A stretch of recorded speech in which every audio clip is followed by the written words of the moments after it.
Steph, and that's Lisa together with Jenny. We're PD Connect. We are so thrilled to have John Argue with us here again today. Um, John Argue has worked with people with Parkinson's disease since 1985, drawing on his training and experience in teaching theater, voice, yoga, and Tai Chi. He has been conducting movement and speech classes for people with Parkinson's disease at his studio and at Kaiser Permanente hospitals throughout the San Francisco Bay Area. And there's probably so much more information about John that we can share with you, but he's here today and we're so happy that you're here. Thanks so much, John. Hello, everybody. I'm so pleased to be here. It's a really remarkable class. I'm watching you all. It made me tired just watching you. I've been retired now for 4 years. I've gotten old. I'm older than my students. I'm older than most of you now. And that has brought its own difficulties. It's not Parkinson's, not yet anyway. If I live to be 90, there's a 50% chance that I will get Parkinson's. But so far, so good.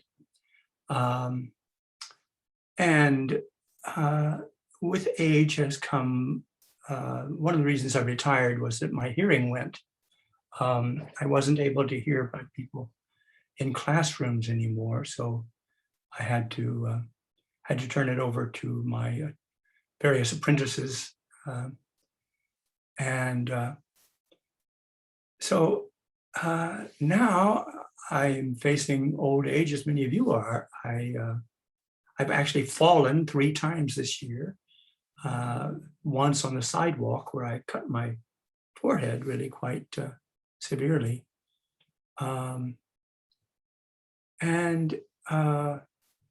So anyway, but I'm so glad to see this class going, how energetic you are. My classes were much calmer. One, I'm so arrogant that I could only allow 1 teacher in the classroom at a time. That was me. I was the boss. I couldn't have managed to have, I had sometimes assistants, but they better stay out of the way. Anyway, here I am laughing at myself most of the time. So what can I do with you today? Well, first, I need to admit that I'm quite a shy person, and it's difficult for me to speak in front of a group, even a virtual group like this one. But once I admit that, then it seems to be a little easier. Okay, so what I thought I'd focus on today is exercises that since most of you are sitting now, I suppose, I hope you are, where you can see my face. My vision is gone too. I'm wearing these glasses and I can see the screen pretty well. I can see that my hair is combed, but that's about it. I can't really see my students though. So I'm counting on Lisa to keep track of how people are responding. And we're here. Excellent. Okay, great. We'll stay unmuted. I hope you are on group view. I'll put it on group view too, so I can see more people. I can't really see what they're doing. Okay, so let's work with our face. The face in Parkinson's gets rather immobilized. There's a kind of a deadpan look that begins to happen, and most people interpret that deadpan, that kind of unresponsive face, as a kind of sullenness or unhappiness or a kind of difficulty. So let me take off my glasses. That even makes it worse. Okay, so then just massage your face for a moment. Just put your hands on your face and feel the bones the muscles, there's some muscles in your face here around your cheeks, your jaw, tip of your jaw, right? And pull your jaw down. Pull it down. Just grab a hold of the tip of your jaw.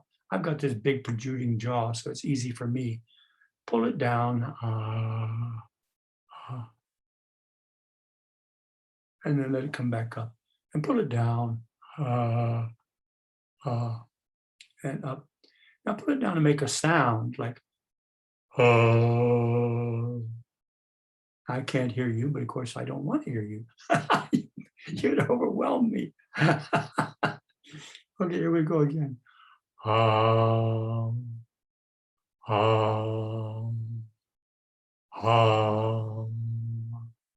that sound that you're making is called an open-throated ah. Huh? When you pull your jaw down, your throat sort of automatically opens.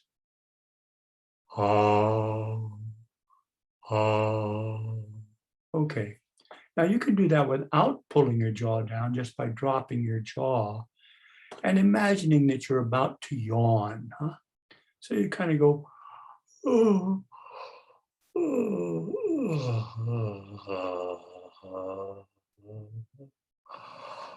and as I see everybody here, try a yawn, try a big open-throated yawn.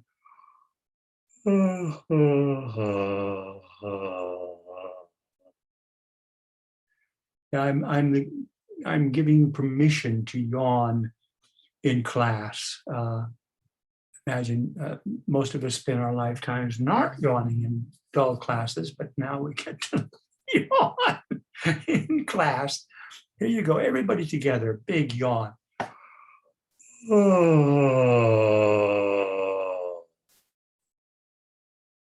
Okay, so that open-throated sound is very important for singers and actors. That's the voice that is sort of the basis of all kinds of singing and acting. It's an open-throated ah. Oh. That's a little weak. Let's try it again. Oh. Let's try it again. Oh. Now let's try it with an arms opening out as we go. Oh.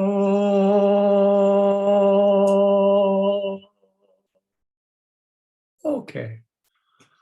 Now you can also make a short, sharp ah sound. Ha, ha, like that. So let's all make that sound together about 5 times. Ha, ha, ha, ha, ha. Yeah. Ha, ha. Okay, now a short and a long. Ha, ha. Ha, ha. Ha, ha. Ha, ha. Now a long and a short. Oh, ha, oh, ha, oh, ha. Got that. Good. Okay.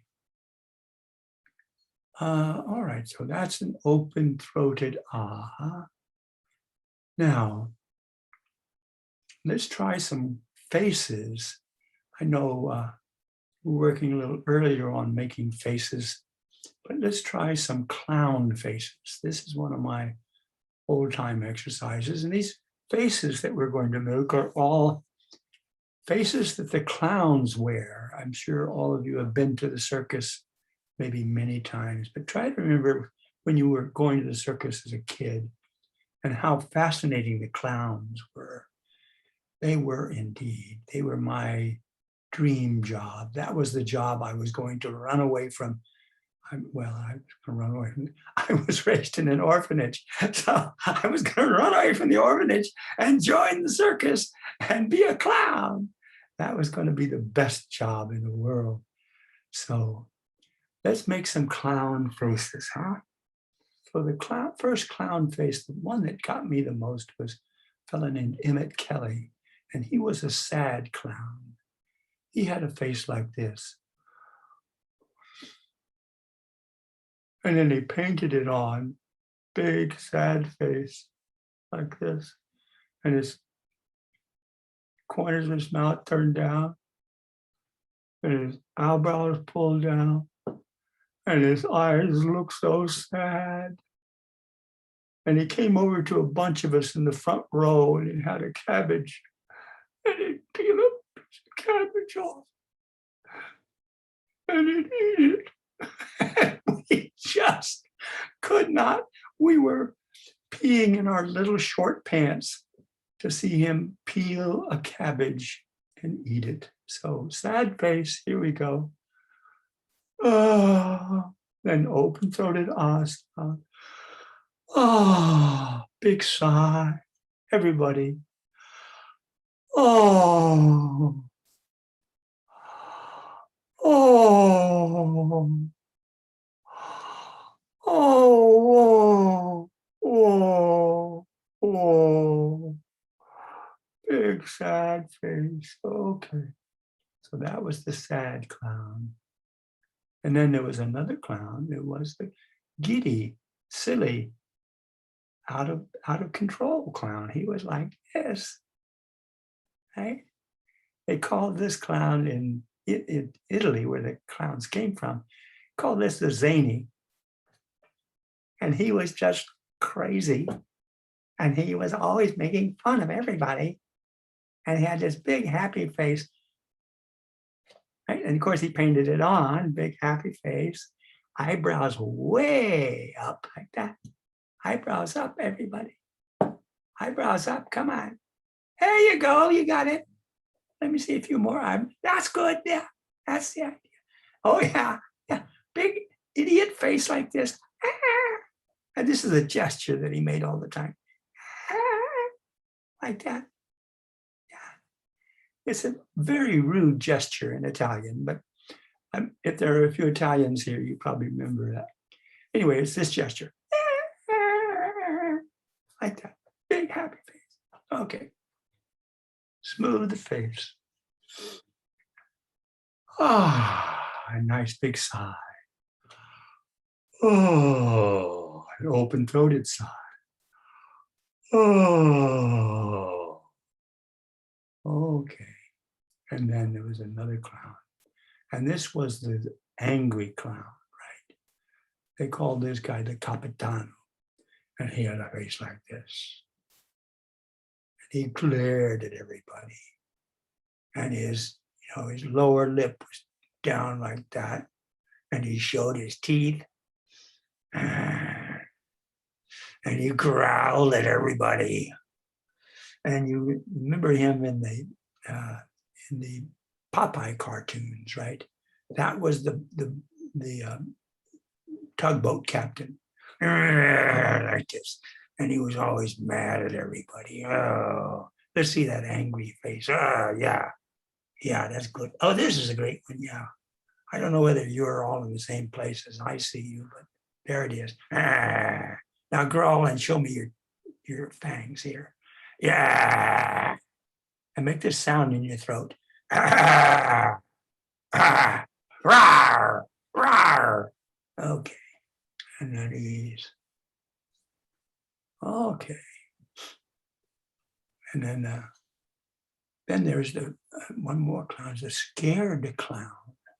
Scared clown. Face was always terrified, like this. Mouth was sort of open. Eyebrows were way up. Eyes were wide open. Right? And remember Laurel and Hardy? But one of them, yeah, the little guy was always scared. Abbott and Costello, those guys. Yeah. Abbott was always scared. Ooh, ooh, like that. There are a couple of young people here who don't know who I'm talking about.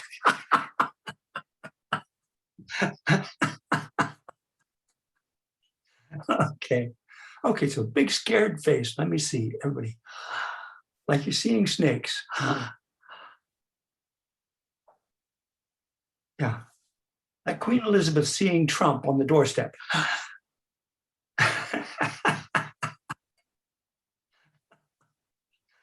Okay. Yeah, big scared face. Yeah. Okay. All right. right, smooth the face down. Okay. So there are 4 more faces, and I'm not going to take you through those. That's more pain and suffering than you're due today. But let's try this. Let's try a little trick I used to use. I was an actor before I was a teacher of acting, and I was, pretty good actor, but I always made a point. I was pro. I got there to this theater half an hour before I was due to get there, and I was always there when the stage manager called. Half hour, I was there already. So, and then before I went on, I warmed up my voice, and there was one way that if I was really in a hurry, if I had a scene change, had good costumes, and just before I went on again, I could bring my voice back into clear articulation, okay? Now, when I taught voice to my Parkinson's people, we always emphasized 3 things. First was louder, everybody say it back. Louder, clearer,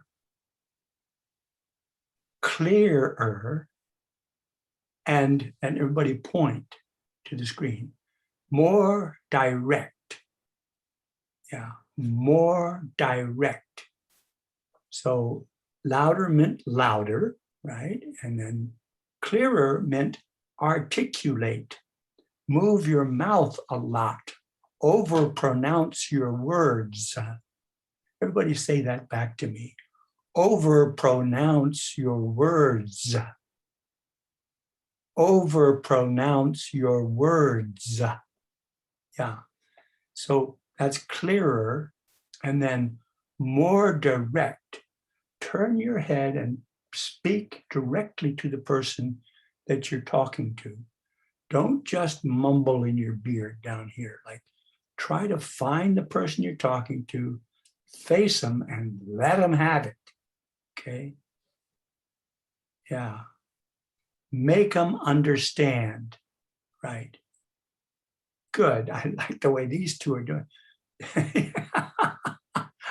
There are a few partners here, and they're all lecturing each other. Louder, clearer, and more direct. Actually, my wife and I went to this audiologist at the same time, and that's what they told us to do. Louder, clearer, and more direct. Oh, dear. Anyway, okay. So here's how I get myself to clearer, okay?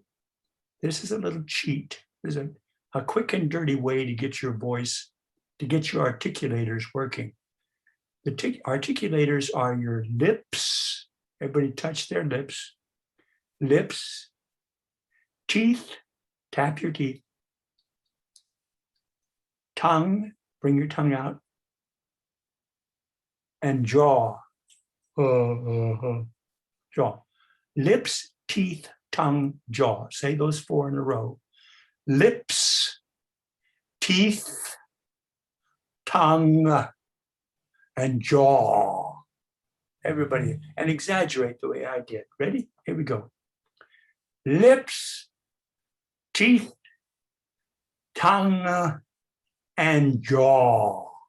Good, good. Again. Lips, teeth, tongue, jaw. Lips, teeth, tongue, jaw. Okay. Lips, teeth, tongue, jaw. Good. All right.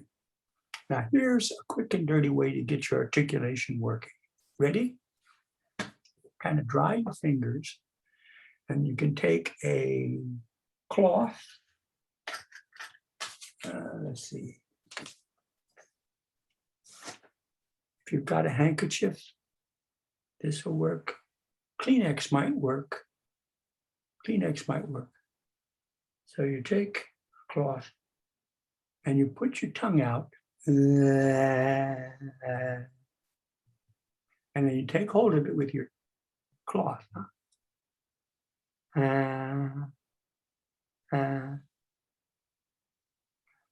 The cloth keeps it from sliding back in. You know, if you did it with just your fingers, after a while, there'd be enough saliva.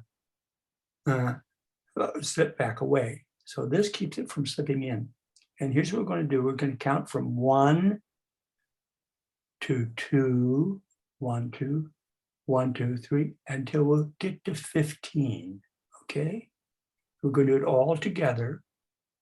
And so you do it all on one breath. At first, it's easy. By the time you get to 11 and 12, you better have yourself sitting up straight because you're going to need a lot of breath. Here we go. Take hold of your tongue.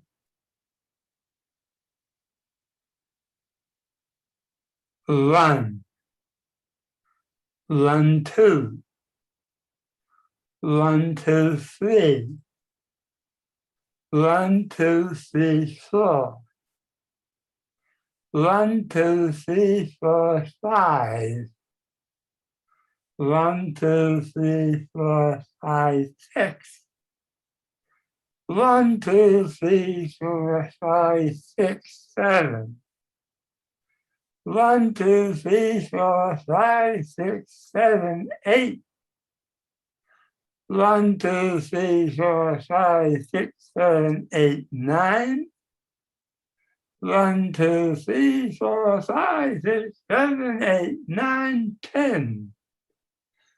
1, 2, 3, 4, 5, 6, 7, 8, 9, 10, 11. 1, 2, 3, 4, 5, 6, 7, 8, 9, 10, 11, 12. 1, 2, 3, 4, 5, 6, 7, 8, 9, 10, 11, 12, 13.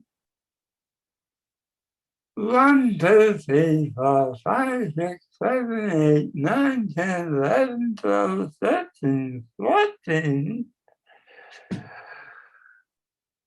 1, 2, 3, 4, 5, 6, 7, 8, 9, 10, 11, 12, 13, 14, 15.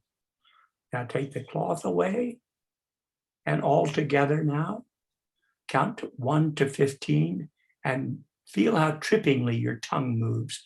1, 2, 3, 4, 5, 6, 7, 8, 9, 10, 11, 12, 13. Okay. Now let's count really fast. 1, 2, 3, 4, 5, 6, 7, 8, 9, 10, 11, 12, 13, 14, 15. All right, let's clap at the same time. 1, 2, 3, 4, 5, 6, 7, 8, 9, 10, 11, 12, 13, 14, 15. Okay, now turn to your partner and say that right to them, huh?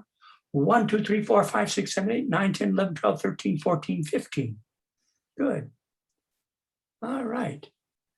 Now, once you've got your tongue working well like that, you could probably recite a poem.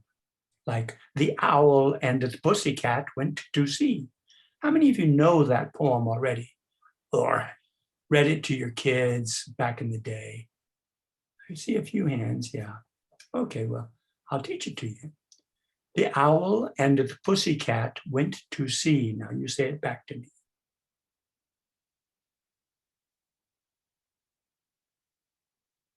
In a beautiful pea green boat. In a beautiful tea green boat. They took some honey and plenty of money. They took Some honey some and plenty of money. Wrapped up in a 5-pound note. wrapped up in a £5 note. Okay. Now let's see if we can say that whole verse all at once. Ready? Everybody ready? Here we go.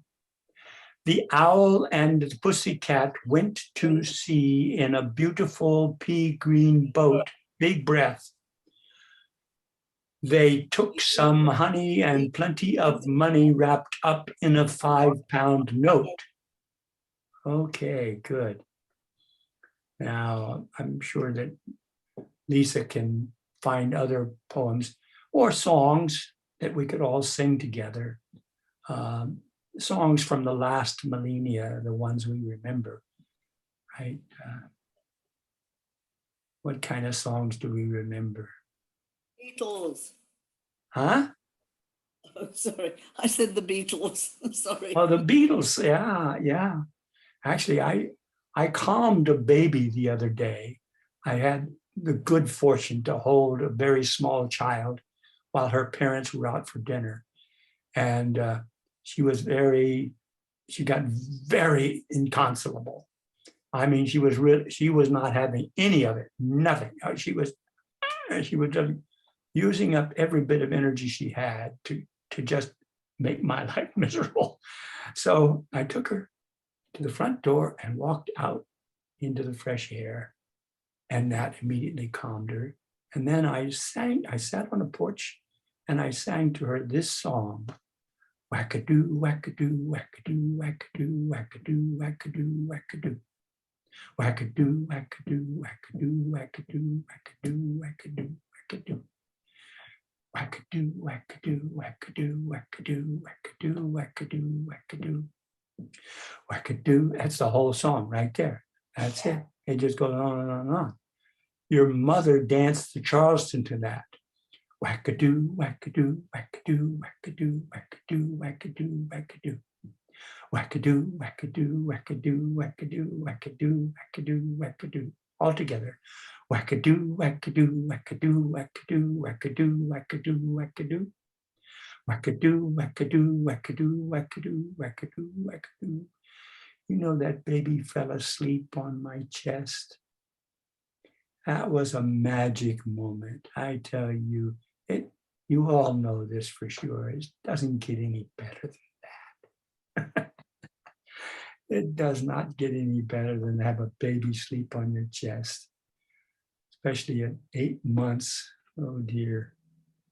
Well, okay, so I promised I would open it to questions, and that probably would be a good thing to do now. So Lisa can choose anybody that she sees holding their hand up. You can hold your hand up like this if you have a question. I take it there's a thing you can do down here too, but I don't remember what it is. Let me see. You can go into reactions and there's a raised hand feature. Okay, yeah. You could do that, or you could just hold up your hand like this, and Lisa will call on you, and then you push your space bar, and then you can talk to me, and you will ask me a question. I love to wing it like this. I don't know what you're going to ask, but I'd be happy to answer you. I worked with Parkinson's for 33 years, so I did a lot of traveling, and I found out a lot of stuff. People with Parkinson's taught me a lot of stuff. That's what happened. So I remember some of it. So if you want to ask, I might remember it again. Who knows? So what do you want to ask?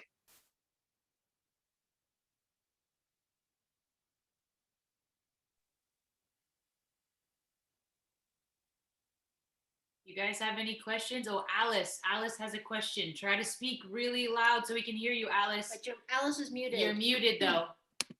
You push your space bar, Alice, on your, okay. What do you got? How can I speak louder? How do you speak louder? Okay. Well, for one, the main feature of speaking louder is taking time to take a big breath. You take an in-breath. The thing with Parkinson's people, they don't take an in-breath. They just keep on talking, and then they run out of air, and then they keep talking some more, and then they keep trying to talk more. And they don't have any air left, and then they don't have any air, and they need to stop. And take an in-breath, and then they can go on. They need to stop frequently. Stop after every phrase, not after every paragraph. You stop halfway through the sentence, then you take a breath, and then you complete the sentence. Does that make sense, Alice? Okay. Yes, thank you. Yeah, you speak a little bit, and then you go on speaking. So you just take time to inhale. Let me try some. I'll ask a question. This is Jim. I'll make a statement first, Alice. You already spoke louder because everybody heard you that time. So it's already been successful. When you were going through the process in the beginning with the clown faces, that's in response to training us when we get into the flat affect of our faces, I take it. But is that something that we can think about, and our muscle memory is we know how to smile, so you just smile? I mean, is it something you have to actually make a conscious decision and do it, or with training are we smiling again without having to think about it? Well, the thing that it does there are 8 faces actually. I did 4 with you because I didn't want to take up all your time. The other 4 are courage. And for some reason, my doorbell keeps ringing, or somebody's does. Courage and awe and disgust and desire. But anyway, that's in my book, and maybe at some point Lisa will take you through those other faces. The point is that as you're doing them, as you go through the 8 faces, there will be one that, our emotional life is going on all the time under the surface. It's there. We don't have to provoke it, but if you do the faces, at some point during the 8, one of them is going to fit particularly. So if you're having a sad day, when you get to the sad face, it'll feel like it really fits. Man, I'm really having a tough day. This is not for sissies. This is a hard day. You'll feel it, okay? And I can't say that it'll become automatic, because automatic doesn't work in Parkinson's. That's exactly what doesn't work, is the automatic. You'll have to tell yourself to exaggerate your faces as though you were talking to children. Now, when you talk to a child, you exaggerate. When you tell them a story, and then the big bad wolf, he came, I'll blow your house down. And you make all these faces as you're telling the story. Well, as you're talking to your partner or your friends, you need to exaggerate the face that you're feeling, right? The face that goes with what you're saying. So if you're really happy with the meal, this was really a good meal, just make a big smiley face and say, that was a good soup, and I want more. Or something like that. So, but automatic, it's not that it's completely gone, but it's not reliable with Parkinson's. Sometimes it'll be there, sometimes it won't. When your meds are on, it may, pop right into place. When your meds are not on, it won't come no matter what. So automatic is a thing of the past for Parkinson's.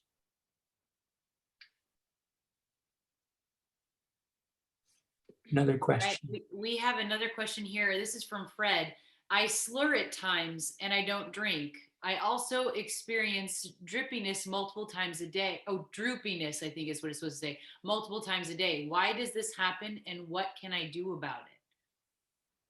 Okay, droopiness several times a day. Well, that's probably a question a little bit out, I'm not a medical guy, I'm not a doctor. And that would be a good question. Write it all out and keep a record for a day or 2 or for 3 days. And next time you see your doctor, say, this is my pattern of droopiness. I get droopy every 3 hours. I get droopy every 2 hours, right? I'm doing okay, and then I go, and I'm sort of like this until I take my next med, and I come back, and then I'm okay for about an hour, and then I kind of. So if that's your pattern, take that to your doc, and your doc will titrate the way you're taking your medicines. So he or she may say, well, let's try, we'll try a different dose and you'll do them this frequently, right? You'll do it every 2 hours, or, take half a pill every 2 hours, something like that. Or a pill every 4 hours, but a half a pill, in between pills, something like that. So your doc will help you work that out. And I refer that to him. Yeah. Yeah, it is drippiness. I think he means saliva, like drooling actually. So correction. Sorry about that, Fred. He also said, I've had bad teeth all my life. I'm missing a number of teeth and wear a plate on the roof of my mouth, which really inhibits articulate speech. It is also challenging to look at somebody when speaking. Who says that? That's also from Fred. Fred. Yes, all from Fred. Fred, can you unmute yourself, Fred? Hold the And space let me bar look. down. Let me look at Fred. Where's Fred? Can you pin Fred for me? Yeah. Let's pin Fred here. I don't see him on my first screen. Here he is. There's Fred, Hi, Fred. but he's muted. You're still muted.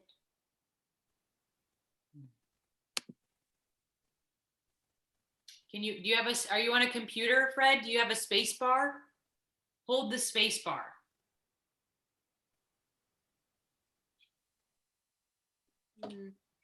Nope. Hello, Oh, there he goes. Hi, Fred. hello. I got all Okay. these problems with my mouth. There's no question about it. Okay, what are those problems there? Could you say them to me again? I need to look at you. I have excess saliva oftentimes, and it just, like you're right, I couldn't think of the term, but drooling is the term. I also at times get slurry. I just like I had been drinking, but I haven't. And my teeth are a big problem because I can never really articulate because I wear a plate in my mouth and it doesn't allow a clear S, for example. Well, Fred, the drooling, they do have medicines for that. They have medicines that will reduce that somewhat. Having these wrist bandages, or not, they're workout things. You can always bring that up to your mouth to collect that extra mucus. The teeth, the plate in your mouth that makes it impossible to articulate, that I can't do anything about. And you said also that it's difficult to look somebody directly in the eye when you speak to them. Well, because I have excess saliva sometimes, and who knows what comes out of my mouth in what direction. Ah, yes. You'd be surprised, but on stage, that's a problem. Yeah, I'm not Because surprised. on stage, when they're using their big voice, they tend to spray. And in the light, Right, you can see the spray. And if they're yelling at you and you have to stand there in the spray. exactly. That's right. It's a little difficult. I don't know, Fred. I don't have an Right. answer to that. That's okay. Fred, Yeah. Fred, can we ask, do you practice your speech ever? Or do you work with somebody for speech therapy? I have over time, yes. Okay. I think also too, Susan's also raising a hand. Okay, great. But yeah, I think also too, if you practice something more, or really maybe try to, if you can practice at home, or if you have friends that you can practice with, that might make it more, I mean, somebody else to do it with you other than just with us in class. We try to give you guys the tools to do some of these things, but sometimes we feel a little bit silly and we know that. But if you have somebody that you feel comfortable with practicing and doing it on a regular basis might also really help. Just doing those exercises with John, we were even noticing, oh my gosh, I can enunciate much better and I talk really fast. So it's one of those things where practicing the way to do it is going to be very helpful, I think. How about the Loud program? Are you familiar with? Yes. What's your name? I forget. Yeah, LSVT Loud. Yes, right. Voice training. Right.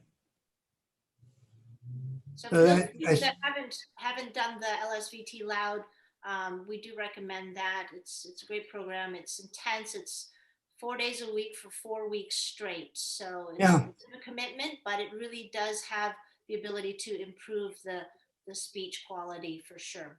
All right, Susan has a hand up, so let's address Susan here. Sure. Hello. You partially answered my question when you spoke of automatic and being off medication, because my problem is relatively new.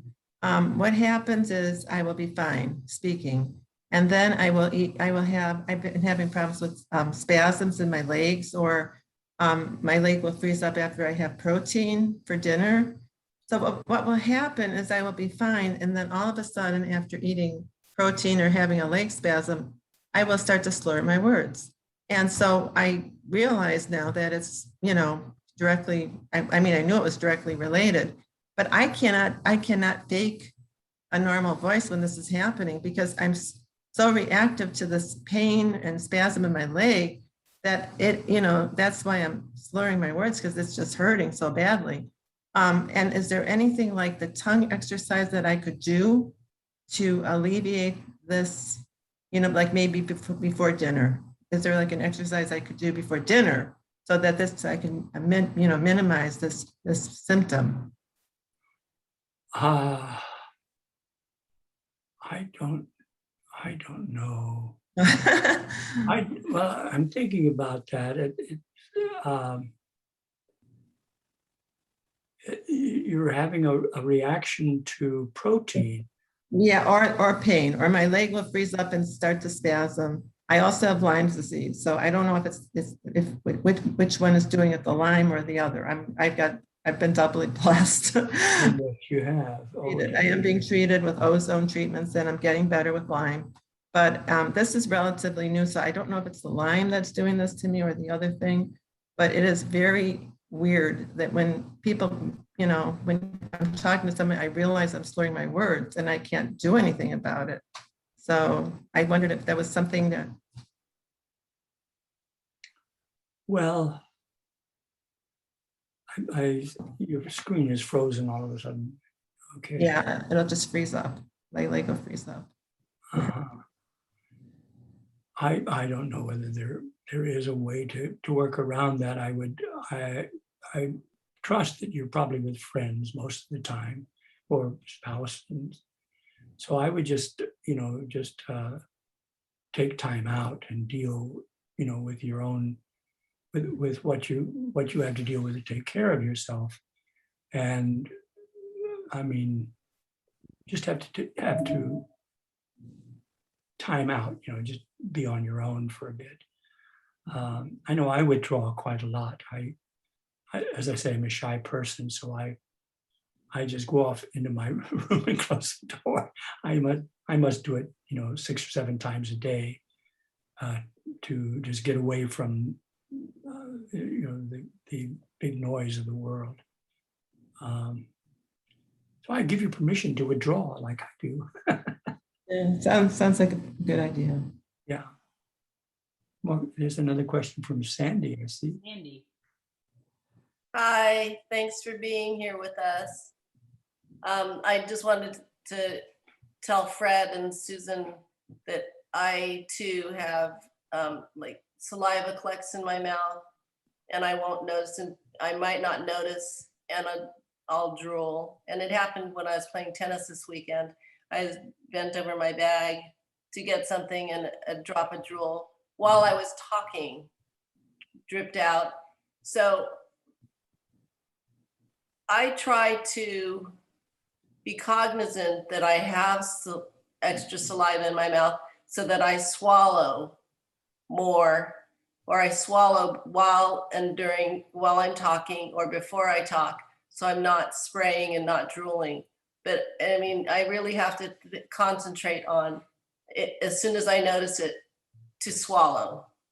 Instead, Okay, yeah, Yes. I hear that, and that's brings it back. And so the exercise that I taught you a little earlier, the yawn, where you yawn very big. If you put your fingers right here on your Adam's apple, when your face is, put your fingers right on top of your Adam's apple. And men have a big one, so that's easier to find, and then open your mouth to yawn, and you feel how the Adam's apple goes down. Yeah, you can put your fingers on either side of it like this. Oh, oh, oh, oh, oh. And see if you can make a yawn sound like that. Make a sound. Are you muted again?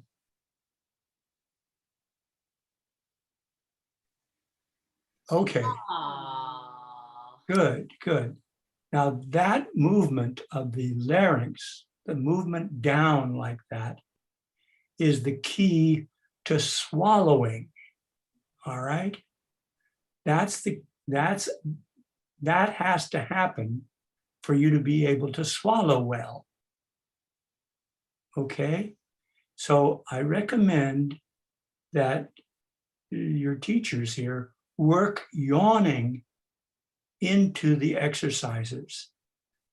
Just work that sound into the exercise somewhere. You'll find a place, and get people to vocalize that big ah. What happens with the larynx going down like that is that allows the tongue to swallow. And then it exercises the muscles that promote swallowing. Okay, most Parkinson's people have trouble swallowing, and it gets worse and worse and worse as they go on with their illness. So the yawn is a critical exercise to keep the throat open so they can swallow well. Okay. So you can also follow it with a hard swallow. So it looks like this. Oh. And then take a whiskey after a long trail drive. And you swallow it so big that you make that sound, okay? Toss it back.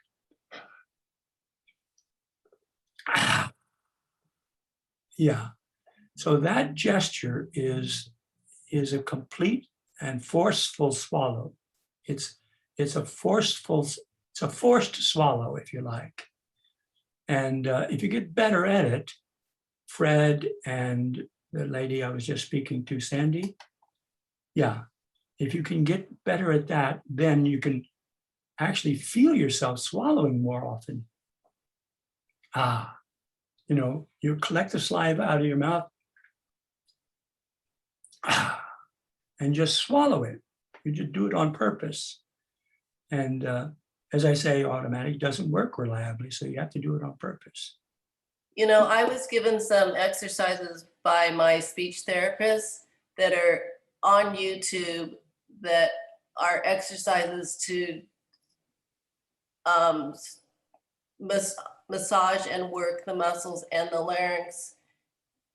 And there's specifically 4 singers that work for this exact problem.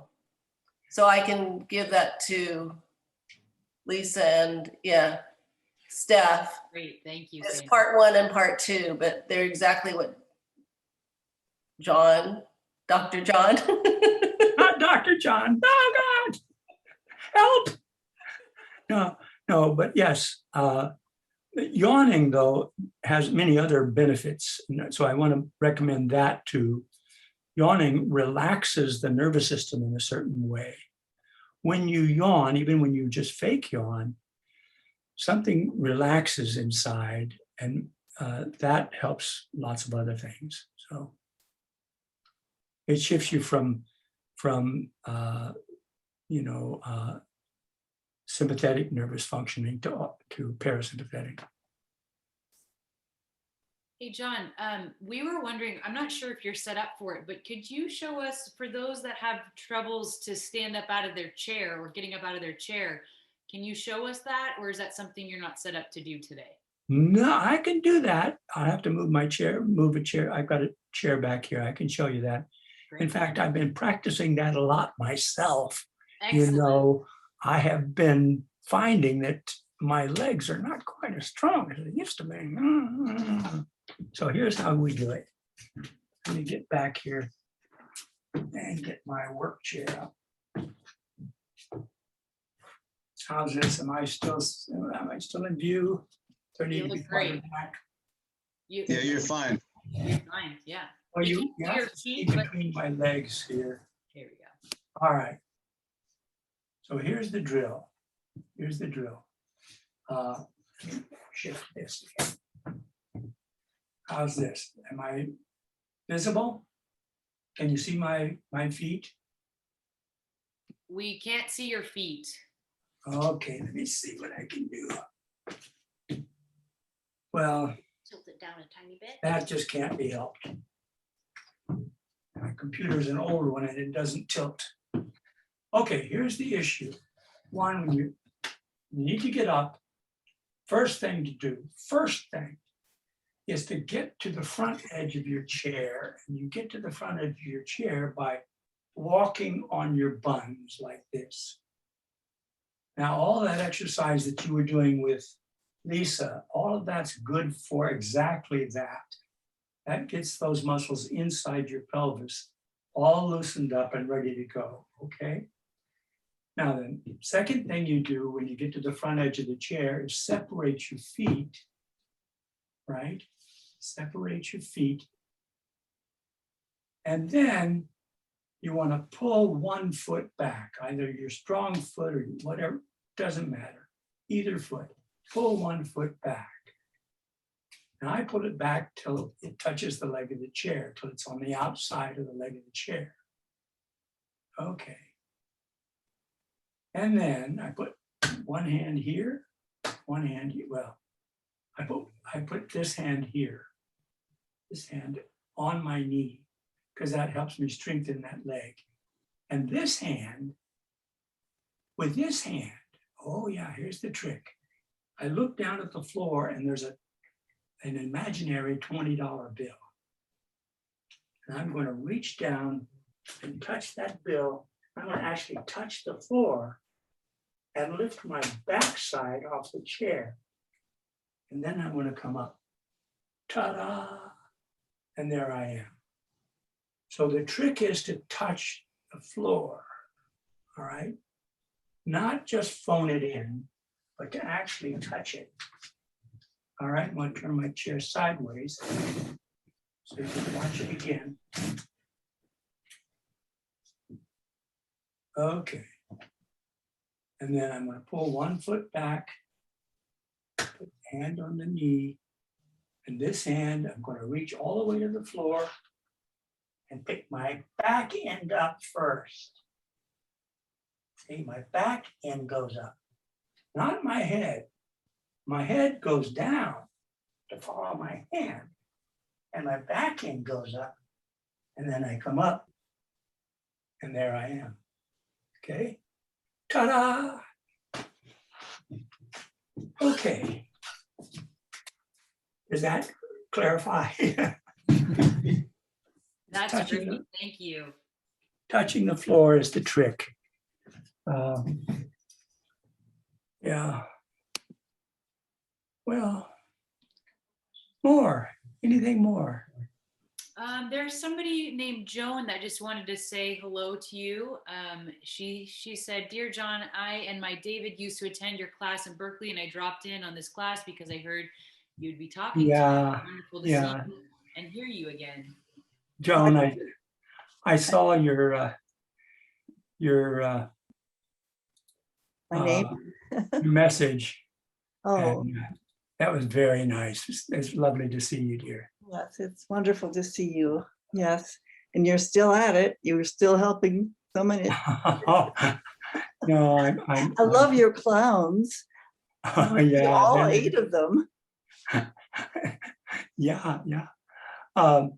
Well, I'm not doing as much as I really did have to retire. I my own health problems. My wife has health problems. As all of you are facing exactly the same thing. It is such a blessing to see all you working so well together. Such good teachers, my God. Thank you, John. So much energy and so much clarity, and there's just a love coming from them every minute. I congratulate you. You two are just great. Thank you so much, John. And guys, just a reminder, John wrote this book, Parkinson's Disease and the Art of Moving. He talks about all those faces, those sounds. There's how to get in and out of the chair. I mean, all kinds of Tongue and the teeth, flexibility, strength, balance, lips, teeth, tongue, and jaw. And there's a trick. The very first time that I saw you in person, it was the very first support group that I came to for PD Connect, and you taught us this trick about putting a plastic bag under your bottom when you're sliding, or when you need to shift in and out of the car. And that trick helped me with my grandpa for the last 4 years. So I thank you for that trick. But anyway, there's little tips and tricks in this book, and we can send you guys a link. Sand, why we did put did the put links Yep. for the Okay, I want to say something about both the Art of Moving videos and about the Activities of Daily Living video, which is the second one that I put out. Those videos are deliberately not copy protected. And Lisa, if you've got copies of the discs, if you don't, I'll send some to you. But if you've got copies of the discs, you can duplicate that as many times as you like. There is no I knew when I started this work that there was a vast need out there. And I just wanted to, my hero as a boy was Johnny Appleseed.